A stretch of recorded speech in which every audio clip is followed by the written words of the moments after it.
अब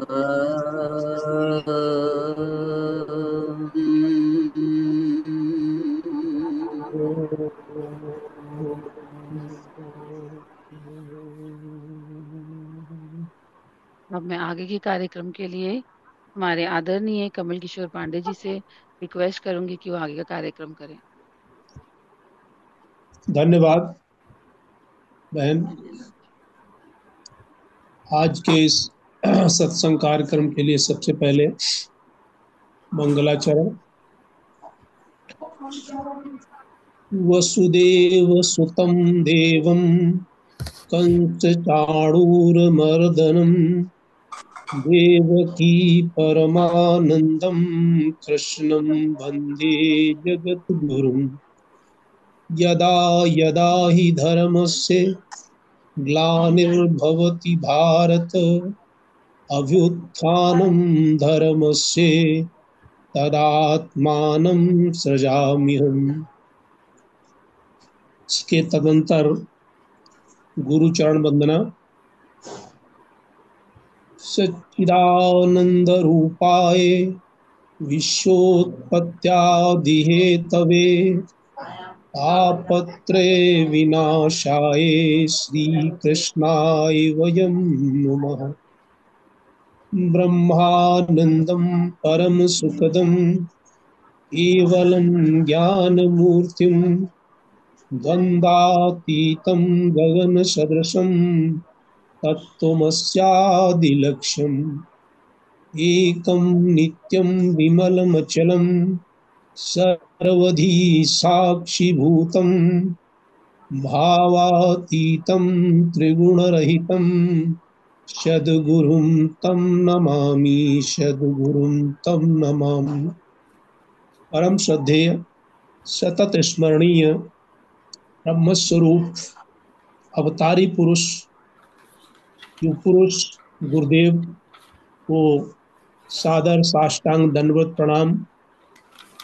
और आज के सत्संग कार्यक्रम में सहभागिता करने वाले हमारे वरिष्ठ आदरणीय गुरु भाइयों एवं बहनों का सादर नमन एवं वंदन। आज की इस कार्यक्रम का प्रारंभ एक भजन से होता है। अतः मैं आज के भजन के लिए अपनी आदरणीय गुरु बहन श्रीमती राधा सलूजा जी को आमंत्रित कर रहा हूँ। उसे निवेदन है कि बहन राधा सलूजा जी अपना भजन प्रस्तुत करने की कृपा करें।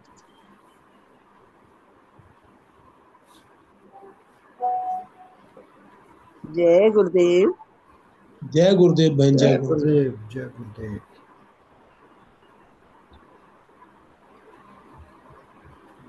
प्यारे गुरुदेव के चरणों में, चरण कमलों में वंदना, उनको नमन करती हूँ मैं हृदय से। और सारे गुरु बहनों और गुरु भाइयों को मेरा हृदय से कोटि कोटि नमन। मैं एक भजन प्रस्तुत करने जा रही हूँ गुरुदेव का। लिखण वाले आ तू हो के दयाल लिख दे मेरे हृदय विच सतगुरां दा प्यार लिख दे। लिखण वाले आ तू हो के दयाल लिख दे मेरे हृदय विच सतगुरां दा प्यार लिख दे। मेरे हृदय विच सतगुरां दा प्यार लिख दे। मथे उत्ते लिख दे ज्योति गुरां दी, मथे विच लिख दे ज्योति गुरां दी। नैना विच उन्हां दा दीदार लिख दे मेरे हृदय विच सतगुरां दा प्यार लिख दे। इन्हां नैनां विच सतगुरु दा दीदार लिख दे मेरे हृदय विच सतगुरां दा प्यार लिख दे। लिखण वाले आ तू हो के दयाल लिख दे मेरे हिरदे विच सतगुरां दा प्यार लिख दे जीबा विच लिख दे नाम गुरां दा जीबा उत्ते लिख दे नाम गुरां दा कानों में शब्द झनकार लिख दे मेरे हिरदे विच सतगुरां दा प्यार लिख दे लिखण वाले आ तू हो के दयाल लिख दे मेरे हिरदे विच सतगुरां दा प्यार लिख दे हाथों में लिख दे सेवा गुरु की हाथों में लिख दे सेवा गुरु की तन मन धन उस पे वार लिख दे मेरे हिरदे विच सतगुरां दा प्यार लिख दे तन मन धन उस पे वार लिख दे मेरे हिरदे विच सतगुरां दा प्यार लिख दे लिखण वाले आ तू हो के दयाल लिख दे मेरे हिरदे विच सतगुरां दा प्यार लिख दे पैरां विच लिख दे जाना गुरु दे द्वार पैरों में लिख दे जाना गुरु जी के द्वार है सारा जीवन तो उस दे नाल लिख दे मेरे हिरदे विच सतगुरां दा प्यार लिख दे लिखण वाले आ तू हो के दयाल लिख दे मेरे हिरदे विच सतगुरां दा प्यार लिख दे इक ना लिखी विछोड़ा गुरु दा इक ना लिखना विछोड़ा गुरु दा चाहे तो सारा संसार लिख दे मेरे हिरदे विच सतगुरां दा प्यार लिख दे मेरे हिरदे विच सतगुरां दा प्यार लिख दे लिखण वाले आ तू हो के दयाल लिख दे मेरे हिरदे विच सतगुरां दा प्यार लिख दे मेरे हिरदे विच सतगुरां दा प्यार लिख दे वो सतगुरुदेव भगवान की जय जय गुरुदेव। बहुत सुंदर भजन प्रस्तुत किया हमारी आदरणीय बहन ने, और ऐसा भजन जिसकी जो शब्दों से नहीं बखान किया जा सकता, यानी जो कुछ लिखवाया है अपनी कलम से वो सब वही लिखवाया है जो हमारे कल्याण के लिए और जो हमारा पाथे है, जो हमारा रास्ता है चलने के लिए। लिखने वाले हो कोई तो दयाल लिख दे मेरे हृदय बिच सतगुरु दा प्यार लिख दे। यही तो लिखवाना है, अपने परम पिता प्रभु से ये लिखवाना है कि हमें जो है वो सतगुरु दा प्यार लिख दो हमारे अगर जीवन में लिखो। हथेली की हस्तरेखाएं नहीं लिखनी है, सतगुरु दा प्यार लिखना है। कुछ एका शब्द मेरे बीच समझ में नहीं आया, चूंकि पंजाबी थी फिर भी मैंने कोशिश की। सतगुरु दा दीदार लिख दे। दीदार दीदार अगर सतगुरु का हमें समय पर होता रहे तो फिर हमारे कल्याण में कोई रुकावट ही नहीं होगी। सतगुरु का दीदार जो है, गुरुदेव कहते हैं कि सदगुरु के दर्शन तो प्रतिदिन 3 बार करने चाहिए, तब हम लक्ष्य की प्राप्ति पर बढ़ पाएंगे। और लिखने को जीवा विच लिख दे नाम मुरादा, नाम गुरादा। और हमारे जीवा पर जो है वो हर समय गुरुदेव का नाम आता रहे, गुरुदेव से प्यार होता रहे। कानों में शब्द झंकार लिख दे, कि कानों में हमारे जो शब्द पड़े वो भी वो गुरु जो हमारे कानों से अमृत पिला रहे हैं। अमृत, गुरुदेव कहते हैं कि अमृत, ये अमृत जो है वो जीवा से नहीं उतारा जाता, ये कानों में शब्दों के द्वारा अमृत उतारा जाता है। तो और हाथों में क्या लिख दें, यानी शरीर के हर अंग की उपमा बताई, कानों में क्या लिख दें, नैना का भी बीच में आया है लेकिन मैंने समझ नहीं पाया पूरा, और जीभ में भी बताया है, फिर कानों में भी बताया, हाथों में लिख दे सेवा गुरु की।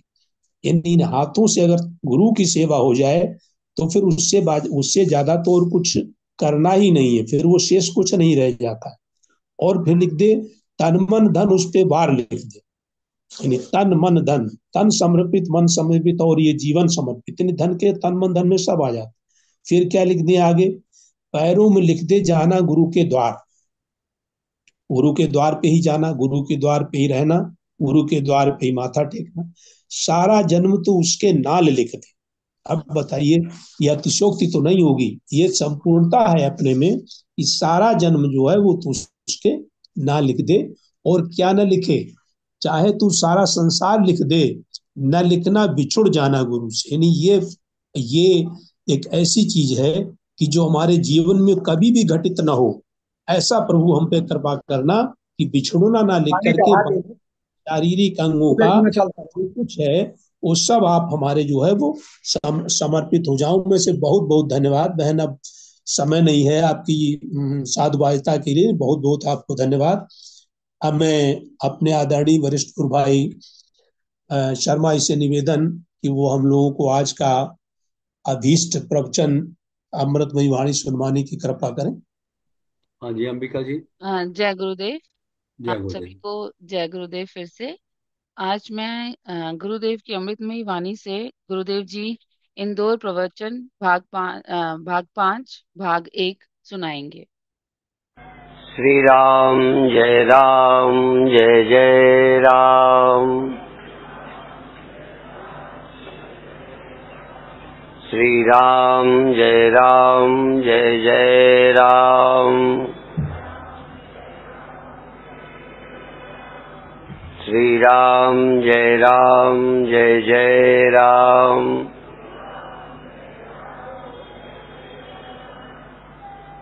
इंदौर के भगवान के कथा रस का पान करने वाले श्रोताओं को बधाई भी देता हूँ, धन्यवाद भी देता हूँ कि ऐसे वर्षा में भी आप आने से घबराते नहीं हैं।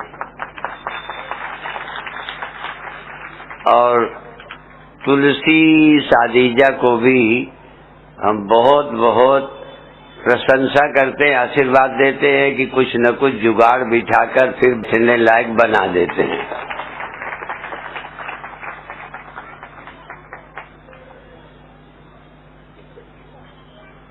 ये जो चतुश्लोकी भागवत पर चर्चा कर रहा हूँ, उसके पहले के श्लोक में, 4 के अतिरिक्त पहले के श्लोक में भगवान ने कहा जो मैं रहस्य प्रकट कर रहा हूँ आपके हृदय में वैसा ही बैठ जाए, ऐसी इच्छा भगवान व्यक्त करते हैं। और अंत में ब्रह्मा को कहा है एतन मतम समातिष्ठ परमेण समाधिना, तू परम समाधि के द्वारा इस सत्य को में प्राप्त कर या स्थित हो जा, जिससे क्या होगा, तू सृष्टि का पालन, सृष्टि का बार बार निर्माण करते हुए फिर तू मोह को बंधन प्राप्त नहीं होगा। ब्रह्मा को कहा है। अभिप्राय, ब्रह्मा इतनी बड़ी सृष्टि बनाने वाले को कहते हैं कि इससे तुम्हें कल्प कल्प में जो सृष्टि करोगे उसमें तुम भ्रम को, मोह को, बंधन को प्राप्त नहीं होगे। तो इसका मतलब क्या कि यदि तुम सुन लोगे तो तुम संसार के जो जिसकी जिम्मेदारी है करते हुए भी तुम मुक्त रहोगे। ये शिकायत जीवन में मिट जाएगी कि ये क्यों होता है, क्यों नहीं होता। तो ये पहले और अंत की बात बताई जो 4 श्लोकों से तुम्हें होना चाहिए। यद्यपि आज दूसरे श्लोक की बारी है जिसका प्रातः की सभा में हमने जिक्र किया था। अब चूंकि दोपहर तो सुबह वाली सभा में आप सब आए नहीं और एक गड़बड़ी हो गई। यहाँ प्रेमचंद मिश्र योगासन सिखाते रहे और हम मंदिर में प्रवचन करते रहे। वहाँ वालों को यहाँ का पता नहीं चला, यहाँ वालों को वहाँ का पता नहीं चला। श्रोताओं को तो ये फर्क नहीं पड़ा, पर प्रेमचंद कहते थे हम आज प्रवचन से वंचित रहे क्योंकि उनके योगासन के बाद मैं प्रवचन करता हूँ। तब तुम्हें सार बताऊं, यह जो तुम्हें प्रतीत होता है, ऋते अर्थम यत् प्रतीयेत,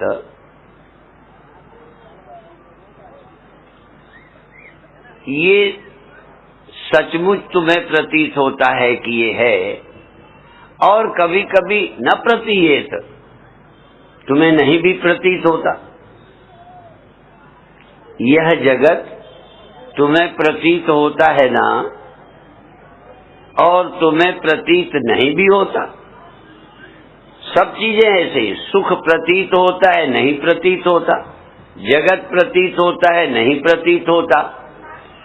और सच बता दूं, मैं हूं यह प्रतीत होता है, यह भी प्रतीत नहीं होता। जब मैं हूं ही प्रतीत नहीं होगा तो और क्या प्रतीत होगा, क्योंकि और प्रतीति के लिए मैं आधार है। मैं दुखी हूं, दुखी होने के लिए मैं हूं। कपड़ा गंदा होगा या साफ होगा, कब होगा, जब होगा। यदि कपड़ा ही ना होगा तो गंदा क्या और साफ क्या। यदि मैं हूं ये अनुभव न हो, तस्य भाषा सर्वमिदं विभाति। पहले मैं हूं भासता है, तब दुखी हूं भासता है।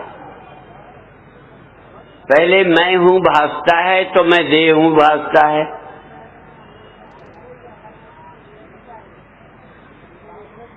ये एक ऐसा लॉजिक भी है कि जिसको कोई इनकार नहीं कर सकता। आप परेशान हो और आप न हो, आप होते हुए यदि आपको अपने होने का भान नहीं होगा तो दुखी होने का कैसे हो जाएगा। आप हैं, आपको देह होने का भान नहीं है तो मर जाने का ख्याल कैसे आएगा। मर जाने के स्मरण के लिए देह हूं, बैठा हूं, तभी तो स्मरण आएगा मृत्यु का, जवानी का, बुढ़ापे का। इसलिए ये जो है ऋते अर्थम यत् प्रतीयेत, ये जो तुम्हें प्रतीत होता है और न प्रतीयेत चात्मनि, और आत्मा में आपके रहते कभी ये प्रतीत नहीं होता। मैं में कभी कुछ है, मैं में कभी कुछ नहीं है, उसका अभाव हो जाता है। इसका विशेष विश्लेषण चौथे श्लोक में भी होगा। ये क्यों सोचें, क्या फायदा होगा। असल में आपको सब तरह का पता चल जाएगा कि मैं ऐसे भी हूं, वैसे भी हूं। ये जो आपको लगता है ऐसे हूं तो हूं, ऐसा नहीं तो नहीं। अभी लगता है देह है तो मैं हूं, देह नहीं तो मैं हूंगा ही नहीं। देह के अभाव को आप अपनी मृत्यु समझते हैं, पर देह का अभाव मेरी मृत्यु नहीं है। यहां तक अहंकार के होने को पंचभूत और मन बुद्धि अहंकार, ये अहंकार प्रकृति का एक विकार है जो होता है, और प्रकृति का विकार ही पैदा होके लय भी हो जाता है। तो ये जो मैं हूं का विकार है, इस होने को आप अपना जीवन समझते हैं। आप इससे भी पहले हैं। मैं हूं के इस ख्याल के जन्म के पहले आप हैं, और मैं हूं के ख्याल के विलय होने पर आप रहते हैं। यदि ये जान जाएं तो मृत्यु गई, और यदि एक बार मृत्यु झूठी हो जाए, जन्म झूठा हो जाए, तो ये होने पर, दिखने पर भी परेशानी नहीं होती। छोटा बच्चा अपनी छाया को जब छाया जान लेता है तो अपनी छाया से न डरता है न आसक्त होता है। न छाया के खोने से डर है और न छाया के होने से। है तो नहीं है तो ये सब कुछ जब मेरा जो प्रतीत होता है वो प्रतीत होता है तो नहीं प्रतीत होता है, तो इसका आश्रय जो मैं हूं उसका क्या बिगड़ना है। पर इतना कभी हम सोचते नहीं हैं। आज के अनुभव के पार जाने के लिए, इस अनुभव को अतिक्रम कर जाने के लिए अध्यात्म की आवश्यकता है। आपको ये लगता है कि सृष्टि दुखदाई है, या कभी ऐसा होगा जब सृष्टि नहीं होगी, ऐसा भी आपके मन में ख्याल आता है, क्योंकि ग्रंथ कहते हैं पहले नहीं थी। देखो, सारी सृष्टि हो और आपके मैं हूं का ख्याल जन्म न ले, मैं हूं तो क्या है सृष्टि? तो सृष्टि हुई कि मैं का ख्याल हुआ? सृष्टि तो बनती रहती है, बिगड़ती रहती है, वो तुम पर निर्भर नहीं।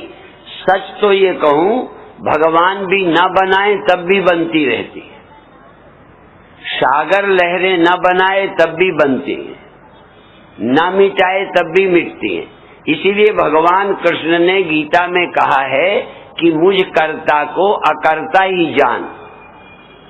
भगवान कर्ता भी हैं सृष्टि के, कर्ता नहीं भी है, होती है। एक उदाहरण वेद में आता है, यथा सतः पुरुषात् केश लोमानि, जैसे मनुष्य से बाल और रोंवें उत्पन्न होते हैं। यथा सतः पुरुषात् केश लोमानि, केश और लोम दोनों शब्द बोला। सिर में बाल और रोंवें उत्पन्न होते हैं, झड़ते भी हैं। देखो, हमारे सामने कई लोग बैठे हैं जिनके झड़ गए, मेरे भी थोड़े कम हो गए। मैंने गिराए हैं, मैंने उगाए हैं, तो मेरे से नहीं हुए, मेरे से हुए और मैंने उगाए नहीं। भगवान से सृष्टि हुई, भगवान ने की नहीं। आप की मानो, हमें कोई आपत्ति नहीं है, पर भगवान को सृष्टि करनी नहीं पड़ती, जैसे हम लोगों को मूछें निकालनी नहीं पड़ी और इनको साफ नहीं करनी पड़ी। हुई नहीं, इधर वालों को हुई नहीं, तुम्हें हो गई। इसमें किसी ने क्या किया है? तुमने न होने के लिए क्या किया, तुमने होने के लिए क्या किया है, बता दो। भगवान कुछ नहीं करते, सृष्टि होती रहती है। लेकिन जब मैं, और ये मैं को जगाने और सुलाने को क्या कर रहे हो? ईमानदारी से बताओ। यूं तो जगने की इच्छा कर लेते हो कि सुबह जगेंगे, करेंगे। मान लो नहीं करो तो नहीं जगोगे, सोगे नहीं। ये कौन सा काम है जो कर रहे हो आप? सब हो रहा है। जैसे मैं प्रकट हो जाता है, मैं तिरोहित हो जाता है, ऐसे ही भगवान में सृष्टि होती रहती है। भगवान को करना नहीं पड़ता, बल्कि जब मैं होता है तब व्यक्ति अपने को कर्ता मान लेता है। भगवान कर्ता नहीं है, व्यक्ति करता है। ये करने का अभिमान व्यक्ति में है, परमात्मा में करने का अभिमान ही नहीं है। ये कर्तापन का अभिमान व्यक्ति में है। और भी देखें, प्राणों के द्वारा शरीर में श्वास का संचार होता है, रक्त का संचार होता है। प्राणों में कोई कर्तापन नहीं है। गहरी नींद में रक्त का संचार होता है, शरीर बढ़ता है, रोमे बढ़ते रहते हैं, सब यंत्रवत प्रक्रिया चलती है, पर प्राण कर्ता नहीं मानता उसमें, क्योंकि अहंकार ही नहीं है। और प्राणों की क्रिया से मन बुद्धि जुड़ करके अपने को कर्ता और भोक्ता बना लेते हैं। अपने इस प्रकृति की प्रक्रिया से बने शरीर को मैं मानकर अपना जन्म और मृत्यु मान लेते हैं। इसलिए पहले छूटने के लिए ये ग्रंथ सुनना है। पहला प्रयोजन है मुक्ति, सबसे हम फ्री हो जाएं, मुक्त हो जाएं। तुम लोग सोचते हो कि मुक्ति भी कोई ऐसी चीज है कि हो जाएगी। शंकराचार्य ने कहा है मुक्ति किसी जगह रहने की नहीं है कि वहां रहते हैं मुक्ति में। लोग पूछते भी हैं भगवान सब जगह रहते हैं तो मुक्त होंगे कि नहीं? मुक्ति के लिए भगवान को कहाँ जाना पड़ेगा? जन्म मरण रहित होने के लिए, जन्म मरण के ख्याल से छुटकारे के लिए, मेरे तेरे की जलन खत्म करने के लिए भगवान को क्या करना पड़ेगा? और जिस दिन तुम समझ जाओगे तुम्हें भी कुछ न करना पड़ेगा। इसीलिए ब्रह्मा को भगवान कहते हैं। अब देखो, भगवान ब्रह्मा को कहते हैं। ये भागवत से मैंने ये पर्चे शायद नहीं बांटे हों तो मैं चाहूंगा बांट देंगे कल। बट गए, बहुत अच्छी बात। इनको पढ़ना और अंत के श्लोक में चौथे में लिख भी दिया है किस अध्याय के हैं, कहाँ के हैं, ढूंढोगे तो मिल जाएंगे। उसके आगे पीछे पढ़ लेना। मुझे ये भी नहीं मालूम था कि ये भागवत के अंदर हैं कि अलग से लिखे गए। मुझे भी मालूम नहीं है, सच बात है, आपको आश्चर्य होगा।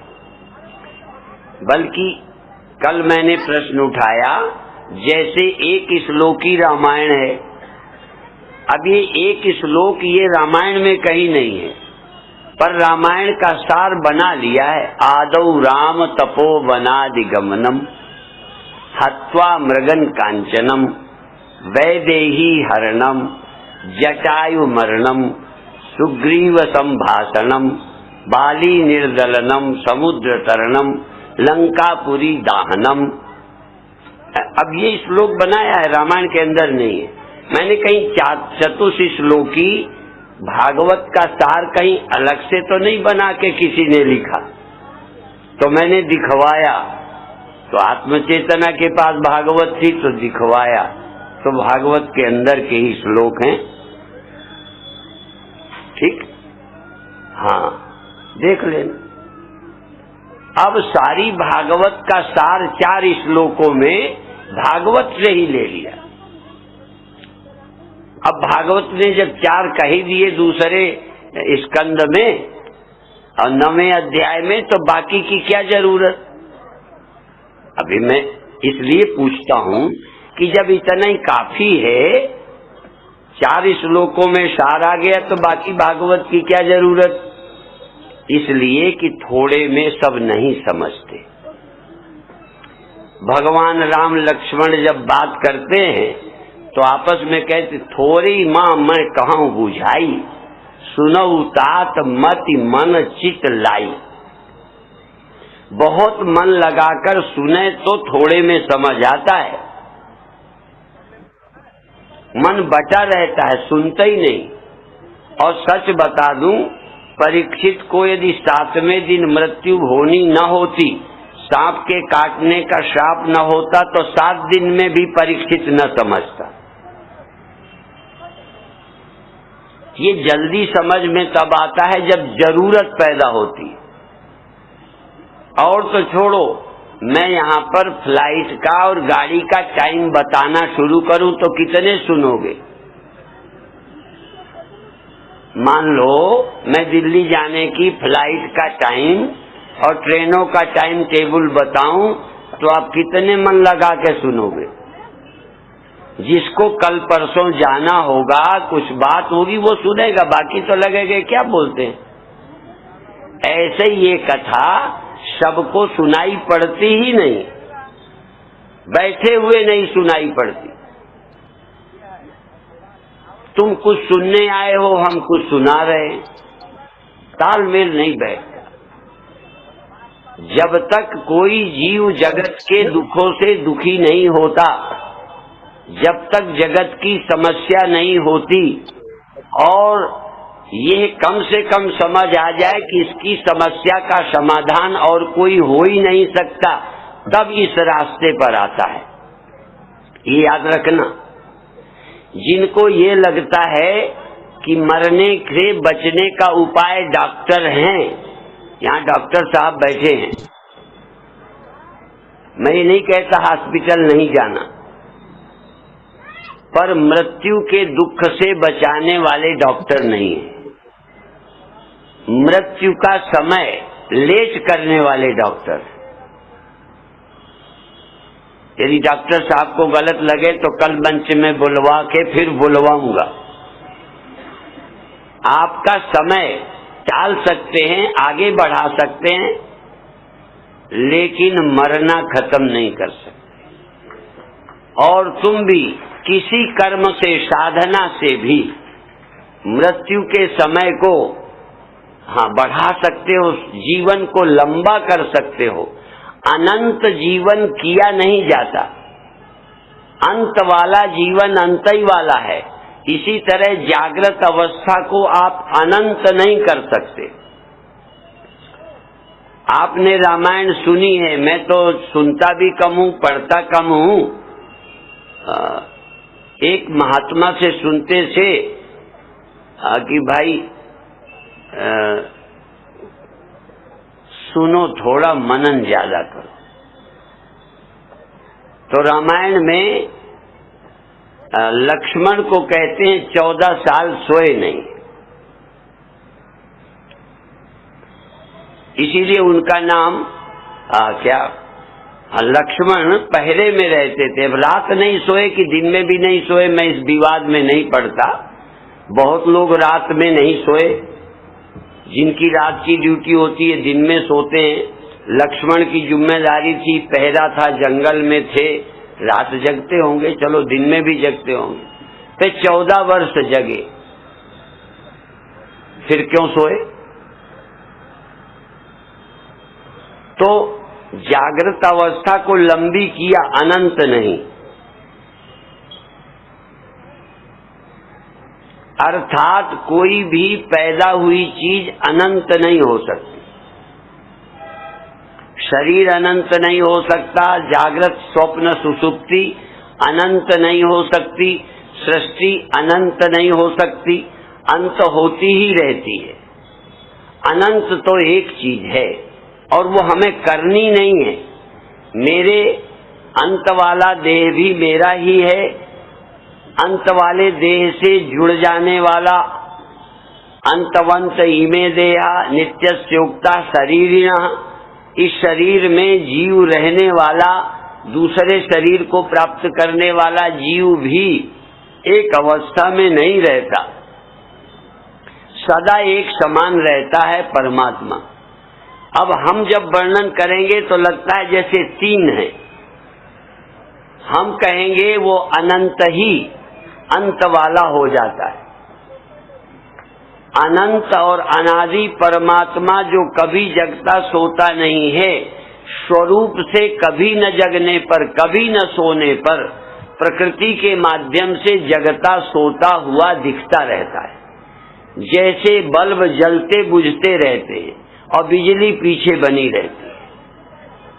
बुझा लो, जला लो, बुझा लो, एक को हम जलाते नहीं, एक को हम बुझाते नहीं, बल्बों को जलाते बुझाते हैं, रोशनी को प्रकट करते हैं, गायब करते हैं, बिजली पीछे है। चलो यहाँ तो बिजली भी चली जाती है, पर परमात्मा कभी आता जाता नहीं है। तो यदि जय गुरुदेव। जय गुरुदेव। जय। आज का प्रवचन गुरुदेव का 25 श्लोकी भागवत के दूसरे श्लोक पर है। अभी समय है, इस संदर्भ में कुछ न कह करके मैं जो कल का प्रवचन गुरुदेव का है उसमें गुरुदेव ने जो सत्संग की महिमा बताई, और सत्संग की महिमा इतनी है कि सत्संग से ही जीवन मरण के चक्र से हम छूट सकते हैं। काक होई पिक बकहु मराला, सत्संगति महिमा नहीं गोई, सुनी आचर जने करे जन कोई। यानी कितना हमसे आमूल चूल परिवर्तन हो सकता है हमें। कौए से कोयल, बगुले से हंस। इस सत्संगत की महिमा, सत्संग की महिमा इतनी किसी से छिपी नहीं है, सब जानते हैं। और अगर इसको कुछ सुन के आश्चर्य करे तो आश्चर्य नहीं करना चाहिए, क्योंकि सत्संगति की जो है वो सत्संगति, और सत्संगति का शब्द जो है वो मानस में कई बार आया है कि बिनु सत्संग विवेक न होई, राम कृपा बिनु सुलभ न सोई। इसके बाद भी आया है सत्संगति संसत कर अंता। सत्संग जो है वो हमारे इस जीवन में उतना ही आवश्यक है जितना हमारे जीवन के जीने के लिए वायु आवश्यक है, जल आवश्यक है, अन्न आवश्यक है। और इससे पाकर के तो हम इस मनुष्य योनि में ही रह करके अपना जन्म जो है वो गवा देंगे। ये प्राकृतिक शक्तियां हमें जो उपलब्ध है, लेकिन ये आध्यात्मिक अलौकिक जो सत्संगति की महिमा गुरुदेव ने बताई है। और गुरुदेव भी क्या है, गुरुदेव भी ये हमें बता रहे हैं कि सत्संग जो है वो जो श्रवण, जो कान से श्रवण किया जाएगा, ये सत्संग वो चाहे गीता का हो, चाहे उपनिषद का हो, चाहे किसी शास्त्र का हो, चाहे वो भागवत का हो, तो इस के श्रवण मात्र से हमें जो है वो इन सारी जो 84 लाख योनियां है जो हमको मोक्ष तक की यात्रा करा देने वाली है, इन ये केवल सत्संग से ही हमको प्राप्त हो सकता है। और एक चौपाई हमें याद नहीं आ रही अभी, तो ध्यान थी इसमें यह है कि सत्संग से जो है वो बिना सत्संग के राम के, भगवान राम के चरणों में भी हमें दृढ़, यानी तहि बिनु मोहन भाग, मोह गए बिनु होय नहीं, राम चरण पद अनुराग। यानी ये कई शास्त्रों में लिखा हुआ है कि बिना सत्संग के हम जो है वो इस रास्ते पर चल ही नहीं सकते। और सत्संग एकमात्र एक ऐसा अस्त्र है कि जो जिस पर चल करके हम अपने जीवन का कल्याण कर सकते हैं। और सत्संग का मतलब, सत्संग के दो भी अर्थ है। एक, सत्संग के मतलब सिर्फ ये नहीं है कि हम पुस्तकें पढ़ के ही सत्संग कर लें, नहीं। सत्संग के मतलब है कि श्रोत्री पाणी ब्रह्मनिष्ठ ऐसे गुरुदेव के द्वारा सत्संग मिले, वो सत्संग हमें जो है वो ज्यादा लाभकारी होगा। अब समय की सीमा को देखते हुए मैं अपनी वाणी को विराम देता हूं। अब मैं आज के इस सुंदर प्रवचन पर अपनी अत्यंत महत्वपूर्ण व्यक्ति के लिए मैं अपने वरिष्ठ आदरणीय गुरु भाई श्री सीएम सिंह जी को आमंत्रित कर रहा हूं कि आदरणीय भाई सीएम सिंह जी अव्यक्त प्रदान करने की कृपा करें।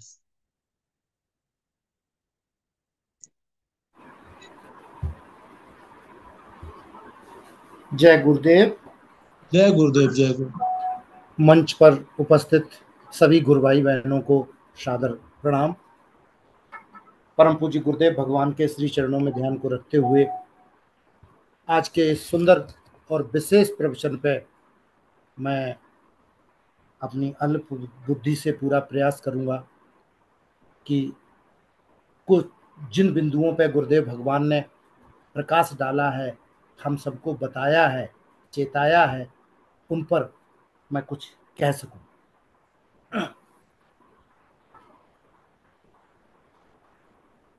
सर्वप्रथम मैं उन बिंदुओं पे कुछ कहना चाहूंगा जो गुरुदेव भगवान ने कहे हैं। गुरुदेव भगवान कहते हैं, जिसे तुम सत्य मानते हो, इस जगत को, इस देह को ही मैं मान रहे हो, इस जगत को सत्य मान रहे हो, तो जिसे तुम सत्य मानते हो वो नंबर 2 हो जाए, वो नंबर 1 ना रहे। और जो पूज्य गुरुदेव भगवान समझा रहे हैं वो नंबर 1 हो जाए। क्योंकि अभी जो गुरुदेव भगवान समझा रहे हैं वो तो नंबर 2 पे है। नंबर 1 पे तो अभी भी हम अपने को देह ही मानते हैं, जगत ही मानते हैं। तो ये जो कैसे इस नंबर 1 को हम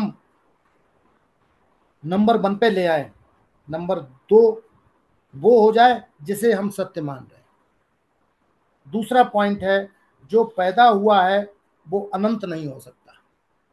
इस संदर्भ में गुरुदेव भगवान कहते हैं कि जो भी चीज पैदा हुई, ये जगत पैदा हुआ है, ये भी अनंत नहीं हो सकता। हाँ, उम्र है किसी की, थोड़ी बढ़ाई जा सकती है, लेकिन वो अनंत नहीं हो सकती है। जो अभी तक प्रतीत नहीं हुआ वो समझ में आ जाए तो बात बन जाए।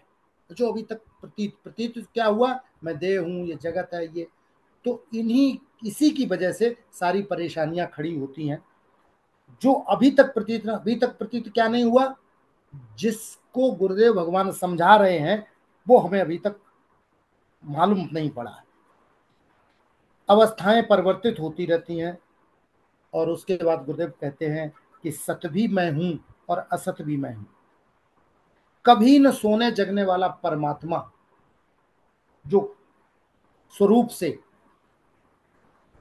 न कभी सोता है, न कभी जगता है, न कोई उसमें परिवर्तन होता, परिवर्तन हमें सोता जगता मालूम पड़ता प्रकृति के साथ मिलकर।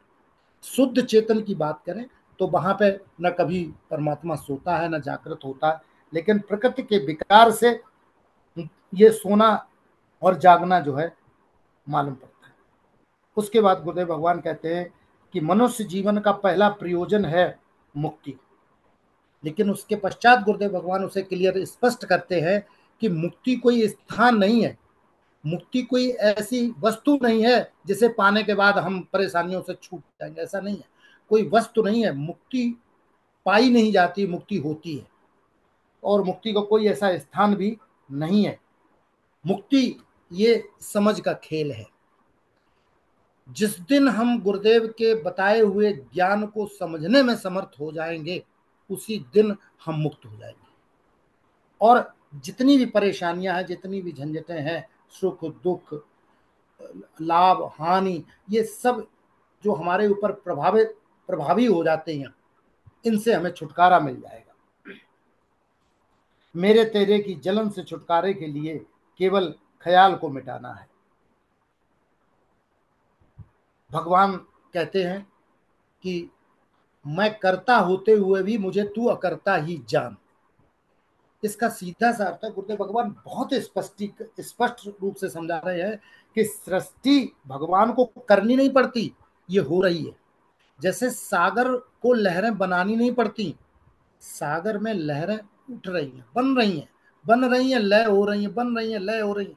इसी प्रकार से भगवान को ये सृष्टि करनी नहीं पड़ती है, ये सृष्टि होती रहती है। और उसके बाद जो बहुत इंपॉर्टेंट पॉइंट बताया है गुरुदेव ने, बिंदु लिया है, वो है कि सुनना समझ में जल्दी तब आता है जब इसकी जरूरत हो। हम वास्तव में अगर आत्मनिरीक्षण करें तो क्या इस वेदांत ज्ञान की जरूरत को हम महसूस करते हैं, हमें मालूम है कि ये आत्मज्ञान होने से हमें क्या लाभ हो सकता है, जब इसकी जरूरत मालूम पड़ने लगेगी तो वास्तव में ये ज्ञान जो है वो आत्मसात होने लगेगा।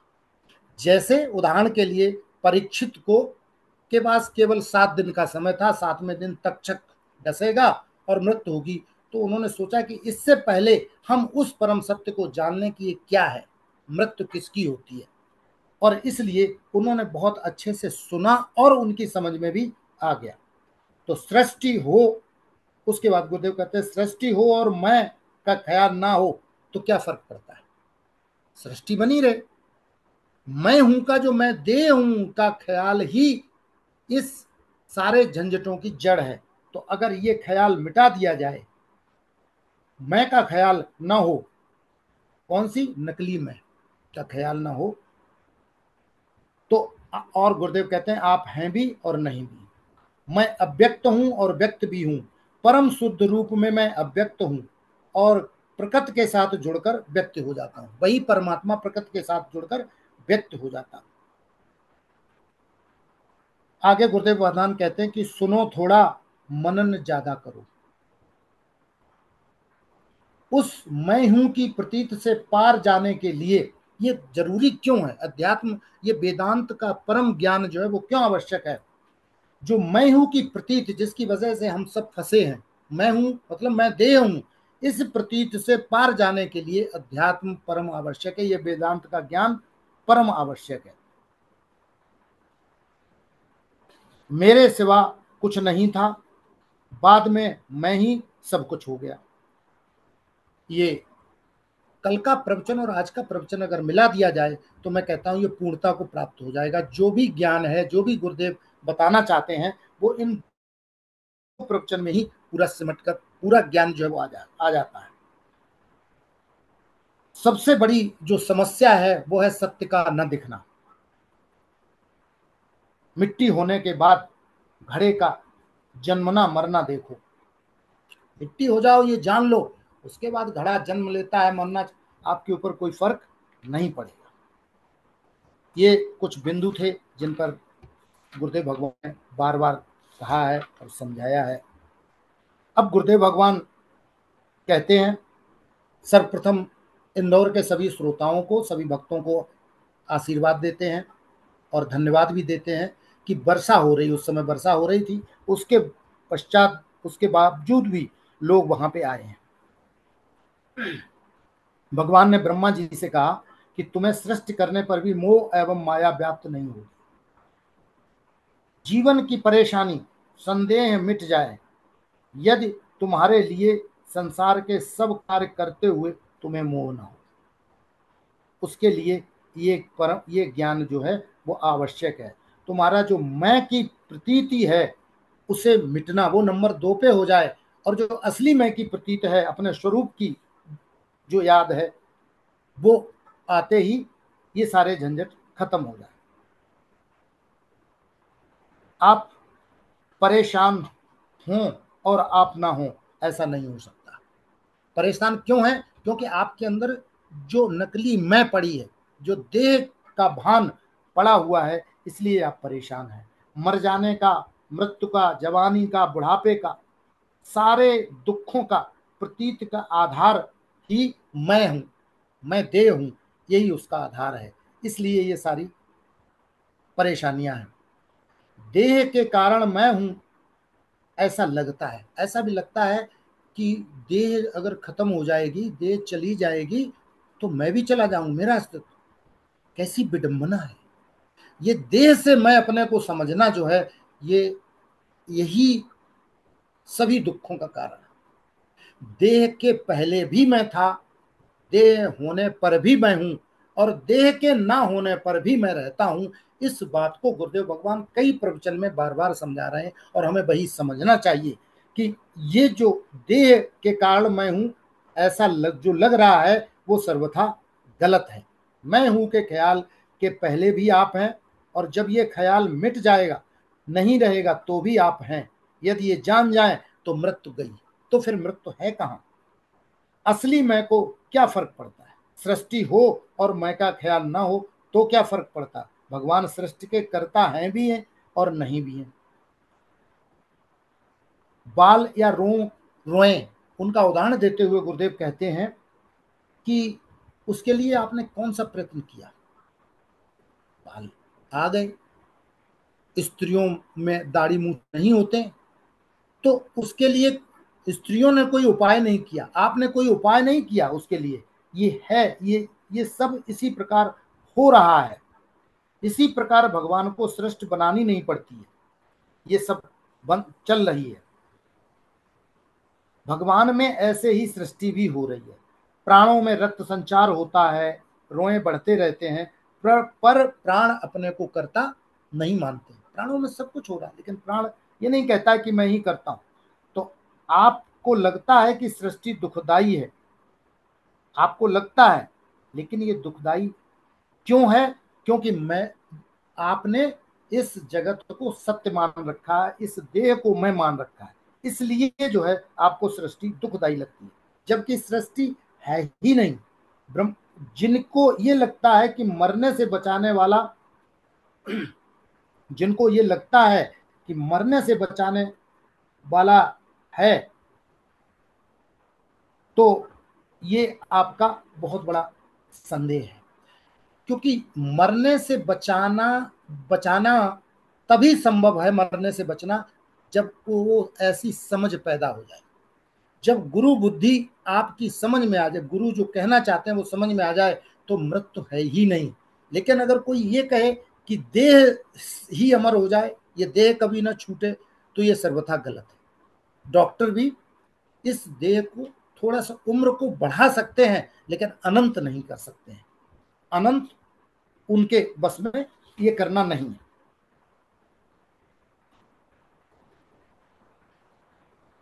सुनना भी तभी समझ में आता है जब उसकी जरूरत हो। तो हमें जरूरत क्या है, इस बात को गुरुदेव भगवान बार बार कह रहे हैं। क्या कह रहे हैं गुरुदेव भगवान? यही तो कह रहे हैं कि अगर दुखों से छुटकारा पाना चाहते हो तो इस परम ज्ञान को आत्मसात करो। जो गुरुदेव भगवान बताते हैं बार बार उसका श्रवण करो, निधिध्यासन। सुनो कम, लेकिन मनन ज्यादा करो। हम क्या करते हैं, यही गलती भी है कि सुनते तो बहुत हैं, लेकिन उस पर मनन बहुत कम करते हैं। तो गुरुदेव भगवान कहते हैं कि मनन उस पर करिए कि वो क्या कह रहे हैं गुरुदेव भगवान।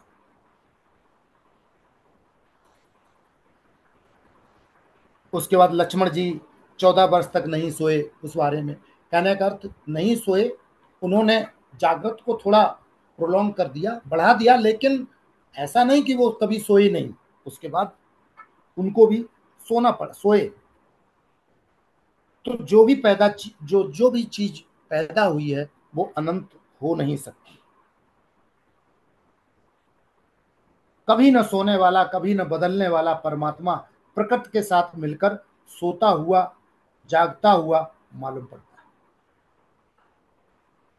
और कब मालूम पड़ता है? वही जब वो प्रकृति के साथ मिलता है। अंतःकरण में बिजली का उदाहरण भी दिया है। बिजली तभी मालूम पड़ती है जब वो पंखा चल रहा है, लाइट जल रही है, बल्ब जल रहा है, तो वहां पे मालूम पड़ती है। लेकिन इसके अलावा क्या बिजली नहीं है? बिजली तो हर जगह है। तो वही परमात्मा जो अव्यक्त परमात्मा है, जिस तरह से बिजली व्यक्त हो जाती है पंखे के रूप में, बल्ब के रूप में, एसी के रूप में, उसी प्रकार से वही परमात्मा जब प्रकृति के विकार से किसी अंतःकरण में आता है तो व्यक्त हो जाता है, और अन्यथा अव्यक्त है। तो भगवान को सृष्टि करनी नहीं पड़ती है। बाद में गुरुदेव कहते हैं कि पहला प्रयोजन जीवन का वो मुक्ति ही है। जन्म मरण से छुटकारे के लिए, मेरे तेरे की जलन को छुड़ाने के लिए क्या करना है? इसके लिए ऐसा कोई उपाय नहीं है कि ये कर लिया जाए, वो कर लिया करना है। केवल ये समझ का ख्याल है, केवल इस जगत के ख्याल को और इस मैं देह हूं के ख्याल को, केवल इसको समाप्त करना है, इसको मिटाना है। और ये कैसे मिटेगा? ये तभी मिटेगा कि जैसे रस्सी में सर्प, रस्सी को सर्प होने का की जो भ्रांति है, वही तो परेशान कर रही है। तो जब कोई आया, जैसे रस्सी में आपने सर्प देखा तो आपको लगा कि ये तो सर्प है और आप डर गए, आप चिल्लाने लगे, लोगों को बुलाया ये है, लेकिन कोई फर्क नहीं पड़ा, वो सर्प नहीं भागा। सर्प कब भागा? जब कोई व्यक्ति आया, समझदार व्यक्ति, उसने कहा पहले देख तो लो कि क्या है। तो उसने टॉर्च जलाई, रोशनी दी, तो देखा रस्सी। जैसे ही मालूम कि अरे ये तो रस्सी थी, तो सारे भ्रम दूर हो गए, सारा डर, सारा भय जो है वो निकल गया। उसी प्रकार से इस जगत से जो हम भयभीत हैं, सुख दुख, हानि लाभ, जीवन मरण, इन सब से जो हम दुखी हैं, उस दुख का निवारण ही प्रकाश है। कोई प्रकाश कर दे जीवन में, ऐसा प्रकाश कौन कर सकता है? वही जो उस प्रकाश को, उस सत्य को जान चुका है। हर किसी के बस का खेल नहीं है कि वो प्रकाश कर दे, क्योंकि उस प्रकाश को जिसने जान लिया है, तो हम सब बहुत भाग्यशाली हैं कि हमें ऐसे गुरुदेव का सानिध्य प्राप्त हुआ है कि जिनको ये प्रकाश, जो सत्य तक पहुंच चुके हैं, ब्रह्मनिष्ठ, ऐसे गुरुदेव वो हमें प्रकाश दिखा रहे हैं। लेकिन हमें उसकी आवश्यकता कितनी महसूस हो रही, हमें उसकी तड़फ कितनी है, ये इसी बात पर निर्भर करता है। जिस दिन वो तड़फ हमारी बढ़ते बढ़ते उस जगह पे पहुंच जाएगी जहां पे जो गुरुदेव बताना चाहते हैं, तो उस तड़प के चलते उनकी बात हमें जल्द शीघ्र ही शीघ्र समझ में आ जाएगी।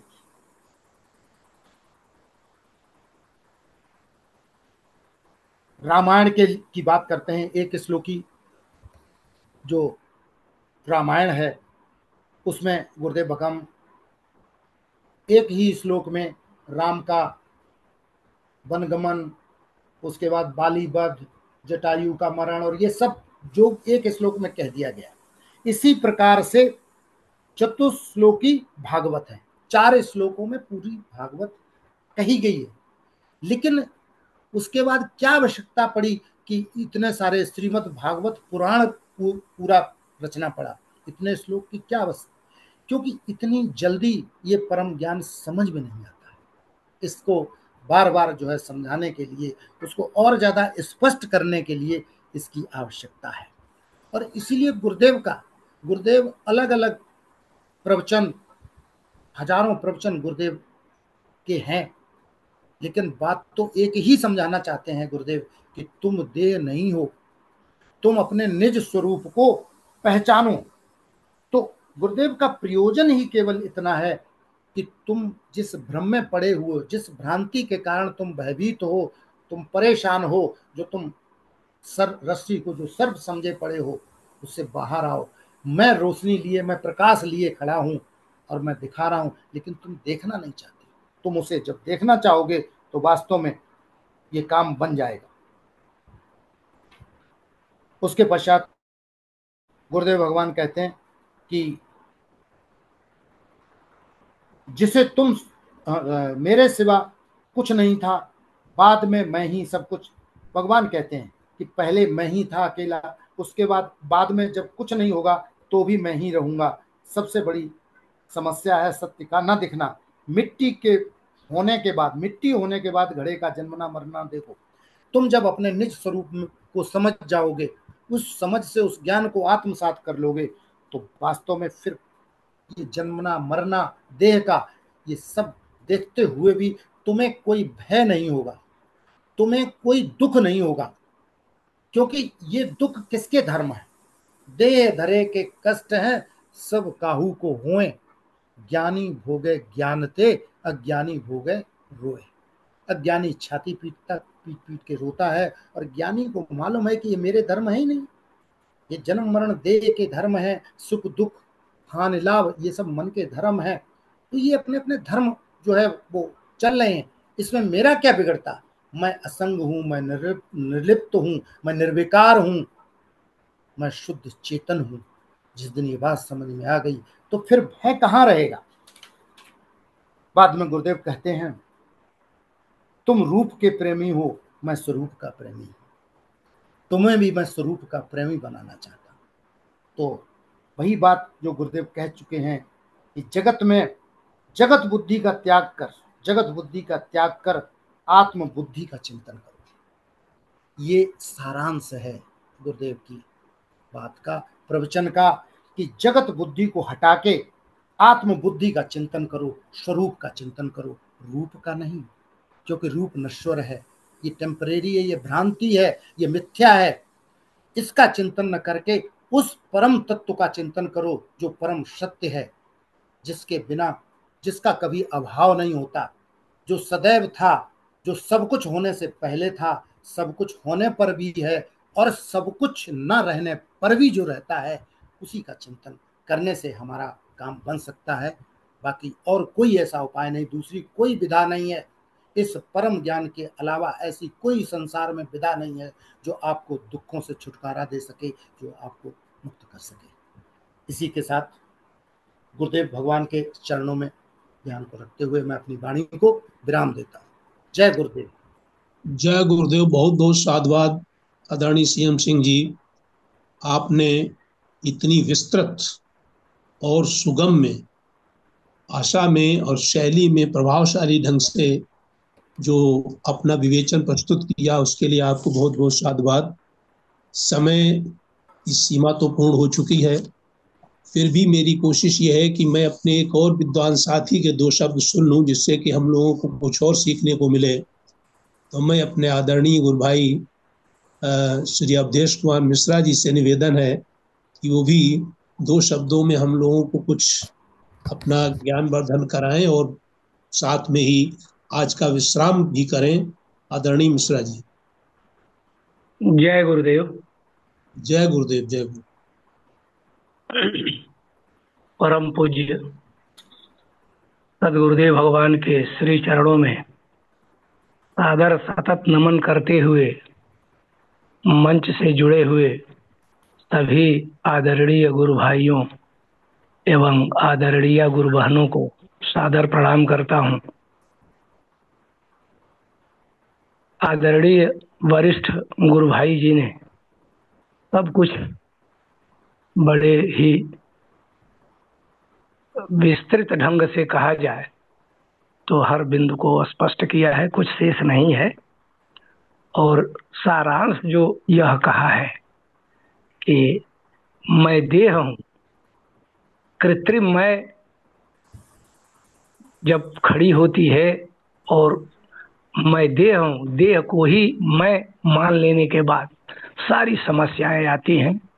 पहली बात कि हम अपने को नहीं जान पाते, वास्तविक मैं को नहीं जान पाते, और जब कृत्रिम मैं खड़ा होता है तो मेरा खड़ा हो जाता है, तेरा खड़ा हो जाता है, यह सारा संसार खड़ा हो जाता है। और यही बंधन का कारण है, शरीर को मैं मान लेना, पहली बात जो कि इनके द्वारा कहा गया है। और सदगुरुदेव भगवान का पूरा प्रवचन नहीं सुन पाया हूँ, फिर भी इनके द्वारा जो अभिव्यक्ति हुई है उसमें यह मिला है। और एक मुख्य बात और मिली है कि प्रायः हम सब कहा करते हैं कि सब कर्ता ईश्वर है, सब कुछ कर रहा है, लेकिन आज के प्रवचन में सदगुरुदेव भगवान ने यह कहा है कि जो कुछ होता है उसकी महिमा से होता है, उसे कुछ करना नहीं पड़ता, वो कुछ करता नहीं है। जैसे हमारे शरीर में केश और लोम, रोएं अपने आप उत्पन्न होते हैं, तथाक्षरात् संभवति है विश्वम, यथा पुरुषात् केश लोमानि, जैसे पुरुष से केश और रोएं उत्पन्न होते हैं, यथा पृथिव्याम औषधयः संभवन्ति, जैसे पृथ्वी से वनस्पतियां उत्पन्न होती रहती हैं, विविध प्रकार की, अनेक प्रकार के फूल, तरह तरह के जीव जंतु उत्पन्न होते हैं, ये सब उसी से उत्पन्न होते हैं। ये विविधता उसकी महिमा का गुण है, और वो उत्पन्न नहीं करता, उसकी महिमा के कारण ये स्वयं उत्पन्न होते रहते हैं और उसी में लीन होते रहते हैं, फिर आते हैं, फिर जाते हैं। तथाक्षरात् संभवति है विश्वम, उसी प्रकार उस अक्षर ब्रह्म से यह विश्व उत्पन्न होता है, सारा संसार, सारी सृष्टि उत्पन्न होती है। और एक श्लोक जो सदगुरुदेव भगवान ने कहा कि इस श्लोक से सृष्टि का रहस्य बतला रहा हूं। और वह श्लोक यही है, अहमेवासमेवाग्रे नान्यत यत सत सत परम पश्चाद अहम यतेतच्च यो अवशिष्टेत सोऽस्म्यहम्। अब यही सब कुछ है, इसके बाद कुछ रह ही नहीं जाता है जिसको कहा जाए। इसी की व्याख्या विविध विद्वानों में, वेदों ने, पुराणों ने, सबने इसी की व्याख्या की है। और सदगुरुदेव भगवान ने कहा कि यह सृष्टि का रहस्य है। यह समझ में आ जाए कि एक ही से सब कुछ है और वह मुझसे भिन्न नहीं है, मैं भी वही हूँ, उसी से सब हुआ है, सब उसी में है, उसी में लीन होते हैं और वह एक ही है, दो नहीं है। तो हम भी उसी वही है, उससे भिन्न नहीं है। मैं, तुम और अहम को एक साथ सदगुरुदेव भगवान जोड़ देते हैं। पहले कहते हैं व्यतिरेक के द्वारा, मैं ये नहीं हूँ, ये नहीं हूँ, ये नहीं हूँ। जब तक ज्ञान की साधना चलती है तब तक व्यतिरेक, और जब पहुंच जाते हैं वहां, तो जब अपने को जान लेते हैं तो फिर सब मैं ही हूँ, मेरे सिवा है क्या, मैं सब कुछ हूँ, ब्रह्मज्ञानी सब कुछ हो जाता है। यह प्रवचन का सारांश रहा है। और इन्हीं शब्दों के साथ मैं परम पूज्य सदगुरुदेव भगवान के चरणों में कोटि कोटि प्रणाम करता हूँ, वंदन अभिनंदन करता हूँ। और यह जैसा कि वरिष्ठ गुरु भाई जी ने आदेश दिया है, अब मैं कार्यक्रम के विश्राम की ओर बढ़ता हूँ। गुरुर्ब्रह्मा गुरुर्विष्णु गुरुर्देवो महेश्वरः, गुरुः साक्षात् परम ब्रह्म तस्मै श्री गुरवे नमः।